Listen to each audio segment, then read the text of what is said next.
నమస్కారం. లక్ష్మి చెప్పే కథలకు స్వాగతం. వీణులతో వీక్షించటానికి సిద్ధం కండి.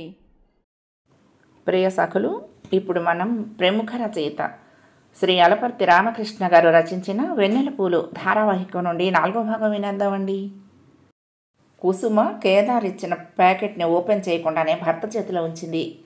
కవరు లోపల ఉన్న బాక్స్ తెరిచి చూశాడు వేణు. గోల్డ్ చైన్ మెరుస్తూ కనిపించింది.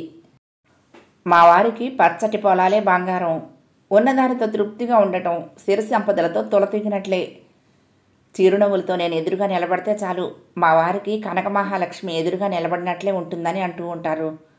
బంగారపు నగలు వేసుకొని తిరగటం ఇష్టం ఉండదు. తల నిండా పూలు పెట్టుకుంటే చాలు పులకరించిపోతారు, చెప్పింది కుసుమ. కేదార్ అనీజీగా అటు ఇటు కదిలాడు కుర్చీలో, కుసుమ మాటలు రుచించక. వేణుగానం వింటూ తన్మయత్వంతో కృష్ణుని వైపు చూస్తున్న ఆ ఫోటో నాకెంతో నచ్చింది. సహజ సౌందర్యం ఉన్న వాళ్ళకి ఆభరణాలు ఎందుకులేండి. గోపిక వేషంలో మీరెంతో బాగున్నారు. శ్రీకృష్ణుని రాసలీలంటే నాకెంతో ఇష్టం అన్నాడు కేదార్. హ్యూమన్ ఎమోషన్స్, ఫీలింగ్స్ శ్రీకృష్ణుని రాసలీలకు ఆపాదించటం ఎంతో తప్పు. గోపికలు ఎవరో తెలుసా మీకు అడిగింది కుసుమ.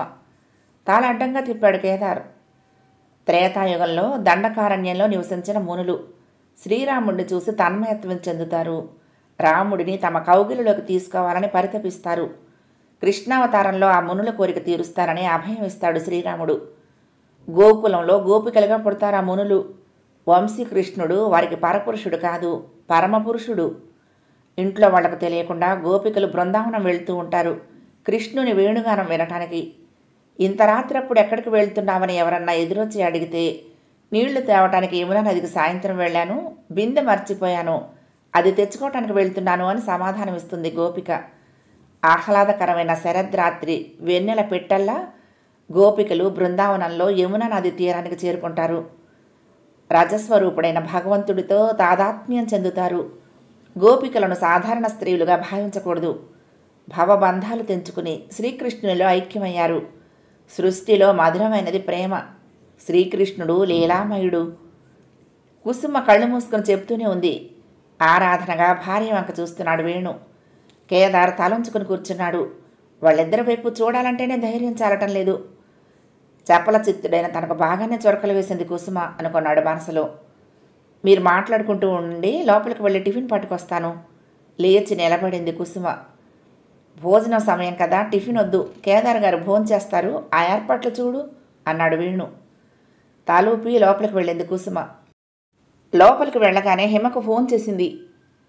2 రోజుల కిందటే కదా మాట్లాడుకున్నాం, మళ్ళీ ఫోన్ చేశావేమిటి, ఏమన్నా విశేషాలు ఉన్నాయా అడిగింది హిమ. విశేషమైన గిఫ్ట్ ముందుగా నాకు చెప్పకుండా మీ వారితో పంపించి విశేషాలు ఏమిటని నన్ను అడుగుతావా? నా పెళ్లికి బంగారం గాజులు వెడ్డింగ్ గిఫ్ట్గా అంటూ ఇచ్చావు, మళ్ళీ ఇదేమిటి అడిగింది కుసుమ. నేను గిఫ్ట్ పంపించడం ఏమిటి అంది హిమ. గోల్డ్ చైన్ తీసుకొచ్చి ఇచ్చాడు కేదార్ అంది. 2 క్షణాలు మౌనంగా ఓడిపోయింది హిమ. నేనే కేదార్కు గిఫ్ట్ కొనివ్వమని చెప్పానులే. ఏదో ఫోటో నాకు చూపించి హై స్కూల్లో చదివే రోజుల్లో నువ్వు తనతో కలిసి గోపిక వంశీకృష్ణుడిలా నృత్యం చేశారా? నువ్వు తెనాలిలో చదవలేదని మా వారితో వాదించాను అంది హిమ. అప్పుడు మా మామయ్య తెనాలిలో ఉండేవాడు. 8 నెలలు తెనాలి హై స్కూల్లో చదివానులే. యాన్యువల్ డే రోజు చిన్న డ్యాన్స్ ప్రోగ్రాం చేశాము. నా పక్కన నృత్యం చేసింది కేదార్ అన్న విషయం నాకు గుర్తే లేదు అంది కుసుమ. అది సరే కానీ నీ చదువు ఎలా సాగుతుంది అడిగింది హిమ. అగ్రికల్చర్కు సంబంధించిన డిప్లొమా కోర్సు చదువుతున్నాను. సీడ్ టెక్నాలజీ నా సబ్జెక్టు. ఆర్గానిక్ ఫార్మింగ్ మీద కూడా 3 నెలల కోర్సు పూర్తి చేసి సర్టిఫికెట్ తీసుకున్నాను. ఏదో ఉద్యోగం చేయాలనే తపనతో కాదు నేను చదివేది. ఎరువులు ఎంత మేరకు వాడాలి, ఏ ఏ పొలాలకు ఎటువంటి పైర్లు వేయాలి, సౌర వినియోగంతో మైక్రో ఇరిగేషన్ ఎలా చేయొచ్చు, అటువంటి విషయాల గురించి తెలుసుకుంటున్నాను. చదువు పూర్తయ్యాక చుట్టుపక్కల గ్రామాల్లో రైతులకు వ్యవసాయంపై నాకున్న అవగాహనను వాళ్లతో పంచుకోవాలి. రైతులు ఎదుర్కొంటున్న సమస్యలు తెలుసుకుని పరిష్కార మార్గంలో అడుగులు వేస్తూ అధికారులతో మాట్లాడాలి. వ్యవసాయ సంబంధమైన ఉద్యోగం వచ్చినా రాకపోయినా స్వచ్ఛందంగానైనా గ్రామాల్లో పర్యటించి రైతులకు తోడుగా ఉండాలి. వేణు ఆలోచనలు కూడా అటువైపే ఉంటాయి. నాకు పూర్తి స్వేచ్ఛ ఇచ్చాడు చెప్పుకుపోయింది కుసుమ. వెరీ గుడ్ అంది హిమ మొన్న ఏదో పుస్తకం తిరిగేస్తూ ఉంటే నువ్వు ఇచ్చిన నెమలిక కనిపించిందే, నువ్వు జాగ్రత్తగా దాచుకున్నావా? నెల రోజుల క్రిందట నీలిమ వచ్చి వెళ్ళింది. దాని దగ్గర కూడా నెమలిక భద్రంగా ఉందిట. నెమలికను చూస్తే వెన్నెల్లో ఆడుకునే ఆడపిల్లల మనసు ఆనందంతా గంతులు వేస్తుంది అంటూ ఫోన్ పెట్టేసింది కుసుమ. ఎదురుగా కూర్చున్న వేణుతో ఏం మాట్లాడాలో తెలియక ఇబ్బంది పడ్డాడు కేదార్. మీరు సిటీలో ఏం చేస్తూ ఉంటారు? అతనే కేదార్ని అడిగాడు నిశ్శబ్దాన్ని భంగపరుస్తూ. పెద్ద ఇన్వెస్ట్మెంట్స్ కంపెనీ ఉంది, గొప్పగా చెప్పాడు కేదార్. ఎన్ని కోట్లుంటుంది మీ ఆస్తి? 100 కోట్ల విలువైన ఆస్తులున్నాయి మాకు, మరింత గర్వంగా అన్నాడు. అవన్నీ మీరు కష్టపడి సంపాదించినవా? చిన్న వయసులోనే విలువైన సంపదను ఏర్పాటు చేసుకున్నారు ఆశ్చర్యంగా అన్నాడు వేణు. లేదు, నేను కష్టపడిందేమీ లేదు, అవన్నీ మా నాన్నగారు కూడబెట్టినవే, నాకు తెలిసిందల్లా ఖర్చు పెట్టడమే అన్నాడు. అదే మంచిదిలేండి అన్నాడు వేణు. అదేమిటండి, తిని కూర్చుంటే కొండలైనా కరిగిపోతాయి అంటారు, మీరేమో ఖర్చు పెట్టడం మంచిదేలేండి అంటారేమిటి అడిగాడు కేదార్.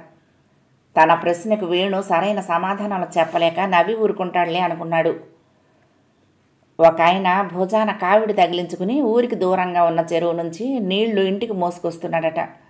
ఆ కావిట్లోని 2 కొండల్లో ఒకటి ఓటిది చిన్న చిల్లుంది, నీళ్లు కారిపోతున్నాయి కొద్ది కొద్దిగా. ఇంటికి చేరుకునేసరికి ఆ ఓటి కుండలోని నీళ్లు సగానికి పైగా కారిపోయాయి. ఓటి కుండ మార్చేసి కొత్త కుండ కావిట్లో పెట్టుకోకుండా అలాగే రోజు నీళ్లు తెచ్చుకుంటున్నాడు చెరువు నుంచి.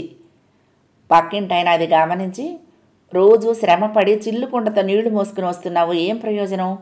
సగం నీళ్లు మట్టిపాలవుతున్నాయి కదా అన్నాడట. కొండ నుంచి కారిన సన్నని నీటి ధారతో రోడ్డు పక్కన ఉన్న మొక్కలు ఊపిరి పోసుకుంటున్నాయి, ఆ మొక్కలు ఎదగటానికి ఉపయోగపడుతున్నాయి అని సమాధానం చెప్పాడట అన్నాడు వేణు నవ్వుతూ. పల్లెటూరి రైతుకు కూడా బాగానే తెలివితేటలున్నాయే అనుకున్నాడు కేదార్. ప్రతి మనిషి మరొకరికి ఉపయోగపడే పని చిన్నదో పెద్దదో చేయాలండి, తిని కూర్చోకూడదు. చెట్టు ఎర్రటి ఎండను తను భరిస్తూ తన దగ్గర చేరిన వాళ్లకు నీడనిస్తుంది, తినటానికి పళ్ళిస్తుంది. మనం ఇల్లు కట్టుకుంటే మన ఇంటి తలుపుగా మారి రక్షణ ఇస్తుంది, చలిగాలి రాకుండా కిటికీ చక్కగా మారుతుంది. మనిషిని దహనం చేయటానికి ఉపయోగపడి తను కూడా బూడిదవుతుంది. మనిషి బతుకు కూడా అలా ఉండాలండి. ఇంతకుముందు మీరు కుసుమతో అన్నారు, ఓ పేద విద్యార్థికి అండగా ఉంటున్నానని. నిజంగా అది చాలా మంచి విషయం అన్నాడు. ఎన్నో విషయాలు మాట్లాడాడు వేణు. పల్లెటూరు రైతని తను అతన్ని తక్కువగా అంచనా వేసుకున్నందుకు సిగ్గుపడ్డాడు కేదార్. రండి, భోజనం రెడీ అయింది. ఈరోజు మా వారి పుట్టినరోజు. పాయసం, పులిహోర, గారెలు చేసింది అత్తయ్య. పల్లెటూరి వంట రుచి చూద్దురుగానే రండి అంది కుసుమ. ఇంటి ముందున్న నీళ్లగాబు దగ్గర కాళ్ళు చేతులు కడుక్కున్నాడు కేదార్. చేతులు తుడుచుకునేందుకు టవల్ అందించింది కుసుమ. వేణు భోజనం చేస్తున్నంతసేపు చిలకమ్మను కుసుమను పొగుడుతూనే ఉన్నాడు. చిన్న పెంకుటిల్లే వాళ్ళది. 4-5 ఎకరాలపై వచ్చే కొద్దిపాటి ఆదాయంతో వాళ్ళు ఆనందంగా ఎలా ఉండగలుగుతున్నారు? కన్న తల్లిని భార్యను వేణు అంతగా ఎందుకు పొగుడుతున్నాడు? ఆ చిన్న కుటుంబంలో అందరి మొహాల్లోనూ ఏదో వేడుక జరుగుతున్నట్లు ఆ ఆనందం ఏమిటి? స్కూల్ బ్యాగ్లో నుంచి టిఫిన్ బాక్స్ తీసి చూసి, అంతా అలాగే వదిలేసావేమిట్రా అని అమ్మ చిన్నప్పుడంటే కసురుకునేవాడు. నాన్న అనవసరంగా అమ్మని కోప్పడితే అమ్మ గదిలో ఒంటరిగా కూర్చొని బాధపడుతున్నప్పుడు ఎప్పుడూ భుజం మీద చెయ్యి వేసి ఓదార్చే ప్రయత్నం చేసేవాడు కాదు. నాన్నకు కోపం రాకుండా అమ్మే జాగ్రత్తగా అన్నీ అమర్చాలి అనుకునేవాడు. పెళ్ళిడు రాగానే ఎన్నో సంబంధాలు చూసింది అమ్మ, ఎవరూ నచ్చలేదు. అమ్మకు నచ్చిన అమ్మాయిని కోడలుగా చేసుకోవాలని అమ్మ ఎప్పుడూ అనుకోలేదు. హేమ నచ్చింది తనకు. ఆ అమ్మాయినే పెళ్లి చేసుకుంటానంటే అమ్మ సంతోషంగా పెళ్లి చేసుకుంది. హేమ కూడా తన మనసు ఎప్పుడూ నొప్పించలేదు. పెళ్ళయ్యాక కూడా అమ్మాయిల వెంట తిరుగుతున్నా తనను నిలదీయలేదు. తను పట్టించుకోకపోయినా వ్యాపారం సరిదిద్దే ప్రయత్నం చేస్తూ ఉంది. లాభాల బాట పట్టించింది. కానీ ఎప్పుడూ ఆమెను అప్రిషియేట్ చేస్తూ ఒక్క మాట అనలేదు. గతాన్ని నెమరు వేసుకుంటూ ఉంటే తను వేస్తున్న తప్పటడుగులేమిటో అర్థమైంది. మమ్మల్ని మీరు పొగడాల్సిన అవసరం లేదు, కానీ మమతలకు, అనురాగానికి, అనుబంధాలకు ఆడవాళ్ళే పటిష్టమైన పునాదిరాళ్ళుగా ఉంటారని గుర్తిస్తే చాలు. ఈ రోజుల్లో కొడుకైనా కూతురైనా ఒక్కటే. కూతురు పుడితే కుదేలయ్యే కాలం కాదు ఇది. పచ్చని చెట్ల మీద ఆకుపచ్చని చిలుకలు ఆడపిల్లలు. ఆకుపచ్చని ఆనందం ఇంట్లో ఎప్పుడూ ఉండాలంటే ఆడవాళ్ళని గౌరవించాలి, అందరినీ ప్రేమించాలి. ప్రేమ విత్తనం లాంటిది. ఆ విత్తనం ఓ మహావృక్షానికి పుట్టుకునిస్తుందని అనుకోం. భూమిలో పడి నీటి తడి తగలగానే చిన్న మొక్కగా బయటకొచ్చి మహావృక్షంలా ఎదుగుతుంది అంది కుసుమ. భలే చెప్పావా అమ్మాయి అంది చిలకమ్మ కోడలితో. రాహుల్ గుర్తుకొచ్చాడు కేదార్కి. తను చింతలపూడి వెళ్తున్నట్లు అత్తగారింట్లో ఎవరికీ చెప్పలేదు. ఎక్కడికి వెళ్ళింది తెలియక కంగారు పడతారేమో. బిక్కుబిక్కుమంటూ రాహుల్ తన కోసం ఎదురుచూస్తూ ఉంటాడేమో. అందరికీ చెప్పేసి అక్కడి నుండి అత్తగారింటికి వచ్చేశాడు. కారు దిగేటప్పుడు వెనక సీటు కేసి చూస్తే గోల్డ్ చైన్ ఉంచిన గిఫ్ట్ ప్యాక్ కనిపించింది. తాను చూడకుండా ఆ గిఫ్ట్ తిరిగిచ్చేశారన్నమాట. కుసుమతో పెద్దగా పరిచయం లేదు. తన దగ్గర నుండి గిఫ్ట్ స్వీకరిస్తుందా? బాగా పరిచయం ఉన్నా కూడా అంగీకరించదు. షీ ఈజ్ గ్రేట్ అనుకున్నాడు మనసులో. రాహుల్ని ఎక్కించుకుని హైదరాబాదు తిరుగు ప్రయాణమయ్యాడు కేదార్. రాహుల్తో పాటు ఇంట్లోకి అడుగుపెట్టాడు కేదార్. ఎదురొచ్చింది హిమ నవ్వుతూ. సూటిగా భార్య మొహంలోకి చూడలేకపోయాడు. ఏదో తప్పు చేసిన వాడిలా మొహం కిందకు వాల్చేశాడు. మొదటిసారి ఇలా జరగటం. పెళ్ళయ్యాక కూడా గర్ల్ ఫ్రెండ్స్తో తిరిగాడు. అమ్మాయిలను బెంగుళూరు, ముంబై తీసుకువెళ్ళాడు. 2-3 రోజులు సరదాగా తిరిగొచ్చేవాడు. కానీ ఎప్పుడూ లేని గిల్టీ కాన్షియస్నెస్ ఇప్పుడెందుకు వచ్చింది? గర్ల్ ఫ్రెండ్స్ దగ్గర వేసే ట్రిక్స్ మా ఫ్రెండ్ దగ్గర కూడా ప్లే చేస్తారా అని అడుగుతుందేమో. తను కుసుమకు గిఫ్ట్ ప్యాక్ ప్రజెంట్ చేశానని తెలిస్తే అనుకున్నాడు. ప్రయాణం బాగా సాగిందా అడిగింది హిమ. పొన్నూరు అమ్మమ్మ వాళ్ళ ఇంటికి వెళ్ళాం అన్నాడు రాహుల్. అమ్మమ్మ ఎవరు? మీ అమ్మగారింటికి వెళ్ళాం హిమ, అదే వాడు చెప్పేది అన్నాడు కేదార్. కుసుమ దగ్గరికి కూడా వెళ్ళారట కదా అని అడుగుతుందేమో అనుకున్నాడు. రోజు ఫోన్లో స్నేహితురాళ్ళు 3 మాట్లాడుకోవటం అలవాటు. కనీసం 5 నిమిషాలైనా మాట్లాడుకోకుండా ఉండరు. తను వాళ్ళ ఇంటికి వెళ్ళిన సంగతి చెప్పే ఉంటుంది. ఎలా ఫేస్ చేయాలో అర్థం కాలేదు అతనికి. స్నానం చేయండి, భోజనం చేద్దురు గాని అంది ఆమె. ఆమె కళ్ళల్లో కాంతి, మొహంలో ఆత్మవిశ్వాసం, అడుగుల్లో గాంభీర్యం మొట్టమొదటిసారిగా గమనించాడు. ఆ మార్పు తన మనసులోనా, చూపుల్లో తేడానా? తమ ఇద్దరికి పెళ్ళై 2 ఏళ్లు పైగానే అయింది. హిమ కొత్తగా కనిపిస్తుంది ఏమిటిప్పుడు? తానేదో రాజ్యాన్ని యుద్ధంలో పోగొట్టుకున్నట్లు, ఆమె గెలిచినట్లుగా రాజసం ఉట్టిపడేలా తన ముందు తిరుగుతూ ఉంది. స్నానం చేసి వైట్ కాటన్ పైజమా వేసుకున్నాడు. టీషర్ట్ వేసుకుందామని వార్డ్రోబ్ నుంచి బయటకు తీశాడు. ఆ కాటన్ షర్ట్ వెనుక ఉన్న అక్షరాలు చూశాడు. My wife is my strength, other women are my weakness. ఎంతో ఇష్టపడి కొనుక్కున్న టీషర్ట్ ఇది. నా భార్య నా బలం, ఇతర పడుచులు నా బలహీనత. ఆ క్షణంలో ఎందుకో ఎబ్బెట్టుగా అనిపించింది. కొన్ని సందర్భాలలో తను చెప్పినట్లు చేయలేదని అమ్మను తిట్టినా, అమ్మంటే నాన్నకు చచ్చేంత ప్రేమ. నాన్న అందగాడు, అమ్మ అందంలో నాన్నతో సరితూగదు. అయినా అమ్మంటేనే అనురాగం నాన్నకు. నాన్న శ్రీరామచంద్రుడు, మరొక పడతే ఆలోచన ఉండేది కాదు నాన్నకు. శ్రీకృష్ణుడికి బహుభార్యలెందుకు? ద్వాపర యుగంలో ఆస్తిని కాపాడుకోవటానికి, ఇతర రాజ్యాలు కలుపుకోవటానికి, వ్యవసాయ పనుల్లో సహాయం కోసమో పలువురు స్త్రీలను పెళ్లాడేవారనుకుంటాను. శ్రీనాథుడు కూడా సిరిగెలవానికి చెల్లున్ తరుణుల 16,000 తగ పెండ్లాడని అనేశాడు. ఆ రోజులు వేరు. ప్రపంచంలోని బాధలన్నీ పెళ్లితోనే మొదలవుతాయని అనుకునేవాళ్ళు ఉన్నారు. అనుకూలవతి అర్ధాంగి అయితే స్వర్గమే భూమికి దిగి వస్తుంది అని అమ్మెప్పుడూ అంటూ ఉంటుంది. నిజంగా హిమ తనను ఎప్పుడూ కన్నుల్లోనే నిలుపుకుంటుంది. తను వెధవ పనులు చేసినా పల్లెత్తి మాటనదు. తన తప్పులను ఎత్తుచూపుతూ దాడి చేస్తూ ఉంటే తను అసలు ఆమెను లెక్క చేసేవాడే కాదు. ఎక్కడో తిరిగి వచ్చారని తెలిసినా చిరునవ్వుతో పలకరిస్తుంది. గదిలోకి వచ్చింది హిమ. ఏమిటో దీర్ఘాలోచనలో పడ్డారు, భోజనం చెయ్యరా ఏమిటి అంది. కింద పడేసిన టీషర్టును చూసింది. టీషర్టు వెనకవైపు ఉన్న స్లోగన్ కూడా చూసింది. వేసుకోండి, మీకు బాగుంటుంది, మీరు ఏ డ్రెస్ వేసుకున్నా బాగుంటారు అంది మెచ్చుకోలుగా. ఆ షర్టు ఎవరికో ఒకరికి ఇచ్చేయి, ఇక నేను వేసుకోను అన్నాడు.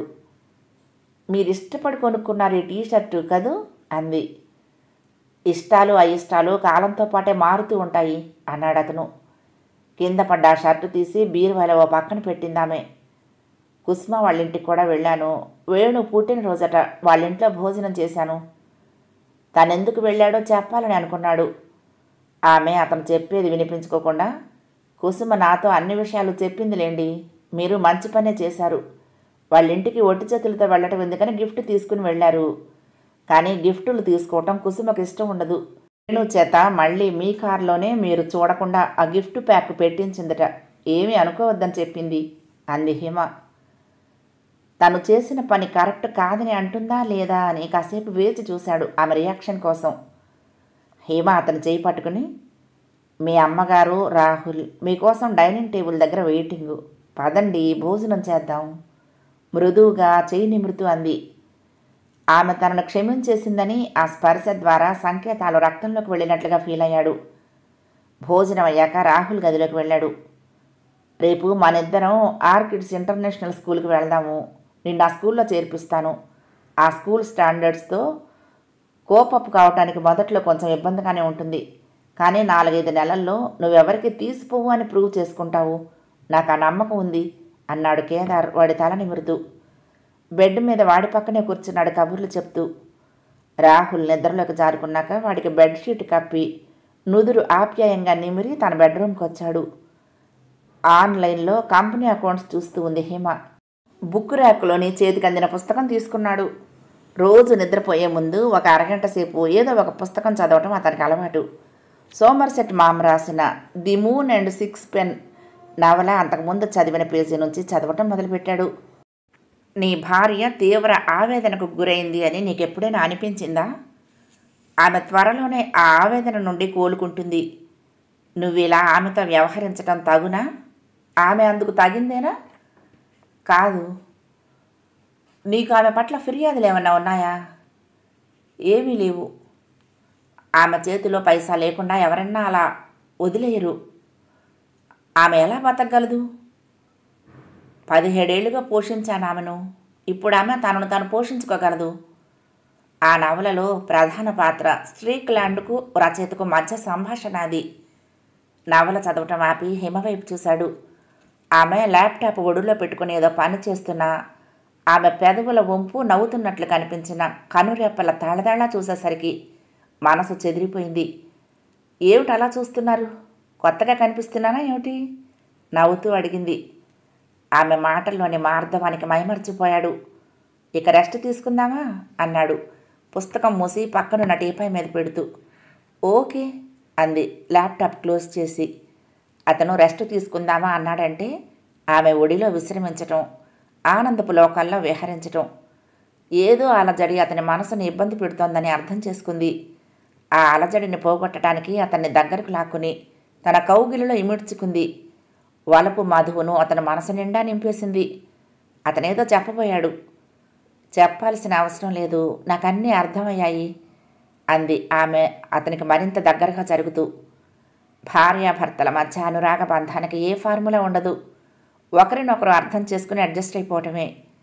కొత్తగా కనిపించింది ఆమెలో చొచ్చుకుపోతూ ఉంటే. ఆ అనుభూతికి హద్దులు లేవు. ఇంట్లో అమృతం ఉంటే అది వదిలేసి పంచదార చినుకుల కోసం పరుగులు తీసినట్లుగా ఉంది. తను ఆ ఊరు ఈ ఊరు తిరగటం. ఎక్కడికి వెళ్ళాడు తను ఇక నుండి? వెళ్ళినా హిమను తోడుగా తీసుకునే వెళ్తాడు. అలసిపోయారిద్దరూ. మీకు ఒక కథ చెప్పమంటారా అడిగింది హిమ. చెప్పు, నువ్వేది చెప్పినా వినాలనిపిస్తుంది అన్నాడు. ఒక వేశ్య ఒక మారుమూల గ్రామానికి చేరుకుంటుంది. ఊళ్ళో కుర్రకారు ఆమె చుట్టూ తిరుగుతూ ఉంటారు. ఆ ఊళ్ళో ఊరి పెద్ద మాట వేదం. అతనే మత గురువు. ఆ పెద్ద మనిషి కళ్ళు వేశ్య మీద పడతాయి. చాటుమాటుగా ఆమె దగ్గరికి వెళ్ళి లొంగ తీసుకునే ప్రయత్నాలు చేస్తాడు. ఆ చాటుమాటు వ్యవహారం ఆమెకు నచ్చదు. అతన్ని దగ్గరకు రానివ్వదు. ఊరి పెద్దకు కోపం వచ్చి గ్రామ సభ పెట్టి ఆ వేశ్య మూలంగా ఊళ్ళోని కుర్రకారు చెడిపోతున్నారని వేశ్యను ఊరి నుండి వెళ్ళగొట్టాలంటాడు. ఆమె ఊరు విడిచి వెళ్ళిపోతుంది. కుర్రకారు పెళ్ళిళ్ళు చేసుకుని సరికొత్త జీవితం ఆనందంగా గడుపుతూ ఉంటారు. ఆమె దూరం అయ్యేసరికి ఊరి పెద్ద దిగులు పడి ఆత్మహత్య చేసుకుంటాడు. తప్పు చేయటానికి భయపడేవాడి కంటే తప్పు చేసి తన తప్పు తెలుసుకుని జీవితాన్ని సరిదిద్దుకునేవాడే గొప్పవాడు. కథ చెప్పడం ముగించింది. ఒకరి మీద ఒకరు చేతులు వేసుకుని నిద్రలోకి జారిపోయారు వాళ్ళిద్దరూ. కాలు మీద కాలు వేసుకుని ఒక చెయ్యి సోఫా మీద వాల్చి విలాసంగా ఎదురు గోడ మీద ఉన్న వాల్ పెయింటింగ్స్ చూస్తూ కూర్చున్నాడు శరభ్. క్రిస్టల్ కట్ విస్కీ గ్లాసులో మాల్ట్ విస్కీ వంపుకొని ఐస్ క్యూబ్స్ వేసుకున్నాడు. కొద్ది కొద్దిగా చప్పరిస్తూ కూర్చున్నాడు. ప్లేటులో జీడిపప్పు, మరొక ప్లేట్లో ఆమ్లెట్ తీసుకొచ్చి అతనికి ఎదురుగా టీపాయ్ మీద ఉంచింది సుమిత్ర. ఆమె అక్కడి నుంచి వెళ్ళబోతూ ఉంటే వచ్చి కూర్చో అన్నాడు. అతడు తన పక్కన కూర్చోమని సోఫాని చేతితో తడుతూ. ఈరోజు సిట్టింగ్ ఇంట్లో వేశారు, మీ ఆఫీసర్స్ క్లబ్కు వెళ్ళలేదేం అంది సుమిత్ర భర్త పక్కన కూర్చుంటూ. మీ నాన్న నీకు మంచి పేరే పెట్టాడు, అందరితో స్నేహంగా ఉంటావు, ఎవరితో పోట్లాడవు అన్నాడు నవ్వుతూ ఆమె భుజం మీద చేయి వేసి. నాకు పేరు పెట్టింది మా నాన్న కాదు, మా అమ్మ చెప్పింది ఆమె. తన కేసు తప్పవటం అతనికి నచ్చలేదు. మీ అమ్మ పెంపకంలో పెరిగావు కాబట్టే ఉత్త మొద్దులా తయారయ్యావు. నేను చూడు, నా కొడుకు ఉజ్వల్ అని పేరు పెట్టాను. వాడి పెంపకం ఎలా ఉందో చూడు. నేను గీచిన గీటు దాటడు. నాలాగే వాడిని గొప్ప పోలీస్ ఆఫీసర్గా తయారు చేస్తాను అన్నాడు. వాడు అసలే మెతక మనిషి, పోలీస్ ఆఫీసర్ ఉద్యోగానికి ఏం పనికొస్తాడు అంది. సుమిత్ర మాటలు అతనికి నచ్చలేదు. నిన్ను పక్కన కూర్చోబెట్టుకుని మాట్లాడుతున్నాను చూడు, నాది బుద్ధి తక్కువ. పోయి టీవీ సీరియల్ చూడు, లేకపోతే పాత సినిమాలు చూడు అన్నాడు విసుగ్గా. లేచి వెళ్ళబోయింది సుమిత్ర. కూర్చో, మాట్లాడటానికి పక్కన ఎవరూ లేకపోతే ఎలా? ఆమె చేయి పట్టుకుని లాగి మళ్ళీ కూర్చోబెట్టాడు. నా ప్లాన్స్ నీకేం తెలుసు సుమిత్ర? ఐజీ రంజిత్ కూతురు మన ఇంటి కోడలుగా రాబోతూ ఉంది. ఇంకా 5 ఏళ్ల సర్వీస్ ఉంది. అదృష్టం బాగుంటే డీజీపీని కూడా అవుతాను అన్నాడు శరభ్ మరొక సిప్పు విస్కీ చప్పరిస్తూ. మొన్న రైతుల మీద అనవసరంగా లాఠీ చార్జ్ చేయించారంట కదా, ప్రెస్ వాళ్ళను చితకబాదారట మీ పోలీసులు. మిమ్మల్ని సస్పెండ్ చేయాలని అన్ని పత్రికల వాళ్ళు రాస్తున్నారు అంది. అబ్బా, మందు కొట్టేటప్పుడు పక్కన నిన్ను కూర్చోబెట్టుకోవటం నాది పొరపాటు. పత్రికల వాళ్ళ రాతలు భరాయించవచ్చు కానీ నీ సెటైర్లు భరించలేక చస్తున్నాను అన్నాడు. మీరేమో ఐజీ కూతుర్ని కోడలుగా తెచ్చుకుంటానని అంటున్నారు. అబ్బాయి ఎవరో అమ్మాయిని ప్రేమిస్తున్నాడు కదా అంది. ప్రేమించని, ఆ అమ్మాయితో పడక గది సుఖం కూడా పొందని, మనవాడికి కాస్త అనుభవం వస్తుంది. అయితే పెళ్ళి మాత్రం నేను అనుకున్న అమ్మాయితోనే అన్నాడు నవ్వుతూ. మీ పక్కన కూర్చుని మీ మాటలు వినటం నాది బుద్ధి తక్కువ అని మనసులో అనుకుని, మీరు తొందరగా తెమిల్చుకున్నారండి, డైనింగ్ టేబుల్ దగ్గర మీకోసం ఎదురు చూస్తూ ఉంటాను అనేసి అక్కడి నుండి హాల్లోకి వచ్చేసింది సుమిత్ర. గ్లాసులో విస్కీ వంపుకొని మరొక రౌండ్కు సిద్ధమయ్యాడు శరభ్. నీకు అక్కయ్య ఉంది తెలుసా అడిగింది సుమిత్ర కొడుకుని. మీ ఇద్దరికి నేను ఒక్కడనే సంతానం కదమ్మా, మరి నాకు అక్కయ్య ఉందని అంటావేం అన్నాడు ఉజ్వల్. మీ నాన్నకు 2 పెళ్ళిళ్ళు జరిగాయి. మొదటి సంబంధం మేనకోడలు చేసుకున్నాడు. ఆ అమ్మాయి అంటే ఇష్టం ఉండేది కాదు. మీ తాత నాయనమ్మల ఒత్తిడితో పెళ్లి చేసుకున్నాడు. అప్పటికి పోలీస్ ఆఫీసర్ ఉద్యోగం రాలేదు. ఐపీఎస్గా సెలెక్ట్ అవ్వకముందు ఆ పెళ్లి జరిగింది. కూతుర్ని కని చనిపోయింది మొదటి భార్య. తాతగారింట్లో పెరిగింది ఆ అమ్మాయి. ఆ తర్వాత నన్ను పెళ్లి చేసుకున్నారు. ఆడపిల్ల ఇంట్లో తిరిగితే ఇంటికే కళ్ళొస్తుంది. తీసుకురండి, పెద్దవాళ్ళు వాళ్ళేం పెంచుతారు, మనమే పెంచుదామని చెవిలో ఇల్లు కట్టుకుని పోరేదాన్ని. నా మాట వినలేదు. 2-3 ఏళ్లకోసారి వెళ్ళి కూతుర్ని ఏదో మొక్కుబడిగా చూసొచ్చేవాళ్ళు మీ నాన్న. తనతో పాటు నన్ను తీసుకువెళ్ళేవాళ్ళు కాదు. మీ నాయనమ్మకు జబ్బు చేస్తే మీ నాన్న వెళ్ళి చూసి రాలేదు. మీ తాత కొడుకుతో మాట్లాడటం మానేశాడు. స్వగ్రామం వెళ్ళటమే తగ్గించేశాడు మీ నాన్న. మా దగ్గర పెరగకపోవడంతో కూతురికి తండ్రికి సరైన రిలేషన్షిప్ ఉండేది కాదు. ఆ అమ్మాయి పేరు మాలతి. ఇంటర్ చదివే రోజుల్లో ఎవరో జులై వెధవతో ప్రేమలో పడింది. చదువు అవ్వలేదు. తను ప్రేమించిన అబ్బాయిని పెళ్లి చేసుకుంటానంది. మీ నాన్నకు ఆ సంబంధం నచ్చలేదు. తన మాట వినకుండా వాడిని పెళ్లి చేసుకుందని ఆ అమ్మాయితో మీ తాతను దూరం పెట్టేశాడు. మీ తాత తనకున్న కొద్దిపాటి ఆస్తిని మీ అక్కయ్యకే ఇచ్చేశాడు. మనవరాలి కాపురం సవ్యంగా లేదని, ఇబ్బందులు పడుతుందన్న దిగులుతో మీ తాత కూడా చనిపోయాడు. అంత్యక్రియలకు కూడా ఆయన ఒక్కడే వెళ్ళాడు. మాలతి కూడా చనిపోయిందని మీ నాన్న చెప్పటం విన్నాను. ఆమెకు ఓ కొడుకు, వాడు ఎలా ఉన్నాడో కూడా తెలియదు. మీ నాన్న పట్టించుకోడు. ఎటువంటి పరిస్థితుల్లోనూ ఆ విషయాలు నీకు తెలియకూడదని నా మీద ఒత్తిడి తెచ్చేవారు మీ నాన్న. పూసగుచ్చినట్లు చెప్పింది సుమిత్ర. ప్రేమ లేని జీవితం చావుతో సమానం అంటారు. నాన్నేమిటమ్మా, ఎవ్వరికీ ప్రేమను పంచడు, ఎవరి అభిమానాన్ని చూరవనడు. అసలు ఆయనతో ఇన్ని సంవత్సరాలు ఎలా కాపురం చేశావమ్మా? తల్లిని అడిగాడు. నా సంగతి వదిలేయి, సగం జీవితం అయిపోయింది. నీ జీవితం గురించి ఆలోచించు. మీ నాన్న చెప్పినట్లు నడుచుకున్నావా, నీ బతుకు కూడా ఉప్పు కారం లేని కూరలా ఉంటుంది అంది. స్వతహాగా నాకు ధైర్యం లేకపోవచ్చమ్మా, కానీ నువ్వు ఇస్తున్న ప్రోత్సాహంతో ముళ్ళదారిలో కాకుండా వెన్నెల దారిలో నడవటానికి ప్రయత్నిస్తాను.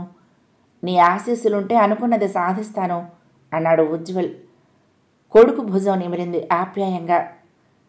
నీ ప్రేమ కథ ఎంతవరకు వచ్చింది అడిగింది. ఎంఎస్సి పరీక్షలు పూర్తయ్యాయి. హైదరాబాద్ వెళ్ళిపోతానంటున్నది నీలిమ. నన్ను అక్కడికే రమ్మంటుంది. ఉద్యోగ ప్రయత్నాలు చేస్తుంది. ఆ అమ్మాయి స్నేహితురాలు హేమ అక్కడే ఉంది. వాళ్ళింటికే వెళ్తుందిట. నేను అక్కడికి వెళ్ళి ఉద్యోగం చేయటానికి నాన్న ఒప్పుకోడు. శాశ్వతంగా ఆ అమ్మాయి నాకు దూరమైపోతుందేమోనని భయంగా ఉందమ్మా అన్నాడు. నువ్వేమీ భయపడకు. ఆ అమ్మాయితో పరిచయం, ప్రేమ భగవంతుడు నీకు ప్రసాదించిన వరం.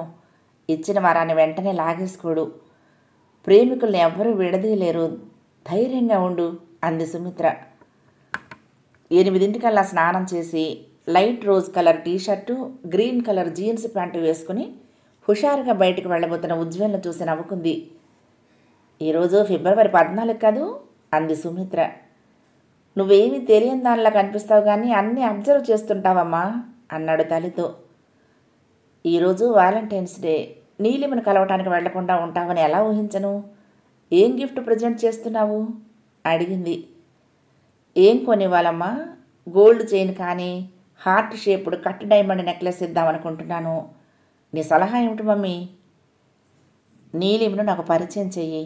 ఈరోజు ఆ అమ్మాయిని చూడాలనుంది. నీ తరపు నా గిఫ్ట్ నేనిస్తాను. నీ ప్రోగ్రాం ఏమిటి అడిగింది. మార్నింగ్ షోకి వెళ్తున్నాము. ఆ తర్వాత హోటల్లో భోజనం. సాయంత్రం దుర్గం చెరువు దగ్గర నీలిమతో వన విహారం. మెమో కేఫ్లో రాత్రికి డిన్నర్ అన్నాడు హుషారుగా. మీ నాన్న పోలీస్ ఆఫీసర్ రిఫ్రెషర్ కోర్స్కి నైనిటాల్ వెళ్ళారు కదా. నీకు ఫుల్ ఫ్రీడమ్ దొరికింది. ఏదో టైం చూసుకుని ఆ అమ్మాయిని సాయంత్రం మన ఇంటికి తీసుకురా. నా కోసం ఒక అరగంట మన ఇంట్లో గడపండి అందామె. అదేమిటి మమ్మీ, వాలంటైన్స్ డే రోజు కాబోయే కోడల్ని అత్తగారు కలవటం ఏంటి? నాకు బదులు నువ్వు గిఫ్ట్ ఇవ్వటం ఏమిటి? మరి చాటుగా వాలంటైన్స్ డే రోజు కలవటం కాదురా, కాబోయే అత్తమామలను కలిసి వాళ్ళ ఆశీస్సులు తీసుకోవాలి. అమ్మో, నాన్నకు తెలిస్తే ఇంకేమైనా ఉందా భయపడిపోతూ అన్నాడు. అంత భయం ఉన్నవాడివి కాబోయే కోడలు అత్తగారు అంటున్నావేమిటి? అమ్మా, నువ్వే ఏదో ఒక ప్లాన్ చేసి నాన్నను ఒప్పించి మా పెళ్లి జరిపిస్తావనే నమ్మకం ఉంది అన్నాడు. ముందు నన్ను అమ్మాయిని చూడని, ఆ తర్వాత పెళ్లి ప్లాన్ గురించి ఆలోచిద్దాం అంది. నువ్వు గ్రేట్ మమ్మీ, తల్లిని వాటేసుకున్నాడు ఉజ్వల్. సర్లే వెళ్ళు. సమయం అనురాగం ఇంట్లోనే వేస్ట్ చేయకు. నీ నీలిమకు కొంత ప్రేమ మిగిల్చుకో నవ్వుతూ అంది. మల్టీప్లెక్స్ దగ్గర నీలిమను కలిశాడు ఉజ్వల్. చేతిలో గిఫ్ట్ ప్యాకెట్ లేకుండా అమ్మాయిని కలవటానికి కొంచెం ఇబ్బంది పడ్డాడు. అతడి ఇబ్బందిని గమనించింది చూపులతోనే. అతని చేతిని ఆప్యాయంగా తాకింది. ఈ చేతి ఆసరా నాకు జీవితాంతం ఉండాలి. అదే పెద్ద వ్యాలంటైన్స్ డే గిఫ్ట్. ఈ వెచ్చటి స్పర్శ, నులివెచ్చదనం జీవితాంతం ఉండాలి అంది. ఆ మాటలకు పులకించిపోయాడు. మా అమ్మది కూడా నీలాంటి మనసే. నన్ను గిఫ్ట్ కొనివ్వద్దంది, తనే ఇస్తుందిట ఈరోజు అన్నాడు. మీ నాన్నగారు మీ అమ్మను తిడతాడేమో ఈ విషయం తెలిస్తే అంది. లేదు, నాన్న ఊళ్ళో లేడు, ఢిల్లీ వెళ్ళాడు. నిన్ను ఇంటికి తీసుకురమ్మంది సాయంత్రం. మీ నాన్నగారు ఇంట్లో లేరు కాబట్టి నన్ను మీ ఇంటికి తీసుకువెళ్ళే ప్రయత్నం చేస్తున్నావు. మన పెళ్ళి జరగాలన్నా, కోడలుగా ఇంట్లో అడుగుపెట్టి కాపురం చేయాలంటే మీ నాన్న ఢిల్లీకో విదేశాలకో వెళ్ళాలన్నమాట నవ్వుతూ అంది. మార్పు అనేది ఒక్క రోజులో రాదు కదా నీలిమ. నా సొంత దారి వెతుక్కునే ప్రయత్నంలో ఉన్నాను. ఇప్పటి వరకు నన్ను మా నాన్న చెయ్యి పట్టుకుని ఎటు వెళ్ళనివ్వకుండా తనకు నచ్చిన దారిలో నడిపించాడు. ఆయన నడిపించే దారిలో ముళ్ళుంటాయి. గుడ్డిగా ఆయన చెప్పినట్లు చెయ్యకు. నీకు మరొక పూలబాట చూపిస్తానంటోంది మా అమ్మ. శతవిధాలా ప్రయత్నించినా అమ్మ నాన్నను మార్చలేకపోయింది. జీవితంలో ఆయన ప్రేమించేది డబ్బు, పదవి, కన్న కొడుకునే. కన్న కొడుకు ద్వారానే మా నాన్నను మార్చాలని మా అమ్మ శపథం. సైలెంట్గా అడుగులు వేస్తూ ఉంది. అమ్మ నాకు దారి చూపిస్తుంది చెప్పుకుపోయాడు ఉజ్వల్. ఆశ్చర్యపోయింది నీలిమ. ఎవరన్నా మాట్లాడుతూ ఉంటే చెవులు అప్పగించి వినటమే కానీ మాట్లాడటం కూడా రాని అతను వివరంగా మాట్లాడటం వింతగా అనిపించింది. ఆ మార్పు ఆనందాన్ని కలిగించింది కూడా. అతను చేయి పట్టుకుని బుకింగ్ కౌంటర్ వైపు నడిచింది. ఇంకా సినిమా మొదలు కాలేదు. వాళ్ళిద్దరూ మాటల్లో పడ్డారు. నువ్వంటే అందరూ ఇష్టపడతారు నీలిమ అన్నాడు. జీవితంలో రాజీ పడుతున్నానన్నమాట. అన్ని విషయాలతో అడ్జస్ట్ అవుతూ ఉంటే అందరూ మనల్ని ఇష్టపడతారు అంది ఆమె నవ్వుతూ. నువ్వు కూడా అందరినీ అభిమానిస్తావు. ఎదుటివారిలో చిన్న చిన్న లోపాలున్నా మనిషి మంచోడే అనేస్తావు అన్నాడు. ఇతరులలోని బలహీనతలను పట్టించుకోను. అందుకే అందరూ మంచివాళ్ళలాగే కనిపిస్తారు. సినిమా మొదలైంది. వారిద్దరి మధ్య సంభాషణ ఆగిపోయింది. అతని చెయ్యి మీద తన చెయ్యి వేసింది నీలిమ. ఆమె పక్కనుంటే అతనికి కొండంత భరోసా. 4వ భాగం సమాప్తం. ప్రియ సఖులు, ఈ కథ మీకు నచ్చితే తప్పకుండా లైక్ చేయండి, షేర్ చేయండి, కామెంట్ చేయండి, సబ్స్క్రైబ్ చేసుకుని నన్ను ఎంకరేజ్ చేయండి. ఉంటానండి. ప్రేమతో లక్ష్మి, కృష్ణాతీరం దుర్గమ్మ సన్నిధానం. నమస్తే.